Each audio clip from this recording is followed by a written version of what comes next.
Breaking news अवां thirty मोहब्बत में शेयर कंदारूं। थर्डी मोहब्बत में लाश अटकियो वियो आहे। सुञाणप न थी सघी आहे। राइस केनाल में अणॼातल शख्स जो लाश मिलियो। रहवासियुनि पारां थर्डी मोहब्बत पुलिस खे अहिड़ो इतला ॾिनो वियो।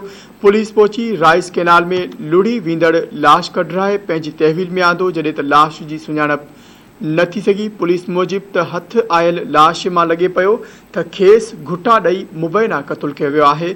उमिरि 30 खां 35 साल ॿुधाई वञे थी। थर्डी मोहब्बत में या ब्रेकिंग न्यूज़ अवां सां शेयर कंदारूं। राइस केनाल में अणॼातल शख्स जो लाश मिलियो। रहवासियुनि पारां थर्डी मोहब्बत पुलिस खे अहिड़ो इतला ॾिनो वियो। पुलिस पहुची राइस केनाल में लुढ़ी वींदड़ लाश कढराए पंहिंजी तहवील में आंदो, जॾहिं त लाश जी सुञाणप न थी सघी। पुलिस मूजिब त हथ आयल लाश मां लॻे पियो त खेस घुटा ॾेई मुबैना तौरु क़तल कयो वियो आहे।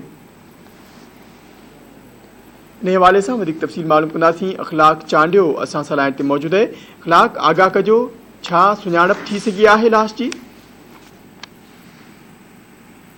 जेकर तव्हांखे ॿुधां त थर्डी मोहब्बत भरिसां शहर में राइस केनाल गुज़रंदड़ आहे ऐं जितां नामालूम शख़्स जो लाश आयो आहे। जॾहिं त इतला ते थर्डी मोहब्बत पुलिस वाक़े वारे हंधि पहुती ऐं जिन लाश खे पंहिंजे तहवील में आंदो, जॾहिं त 2 कलाकनि ताईं लाश जी सुञाणप न थी सघी आहे।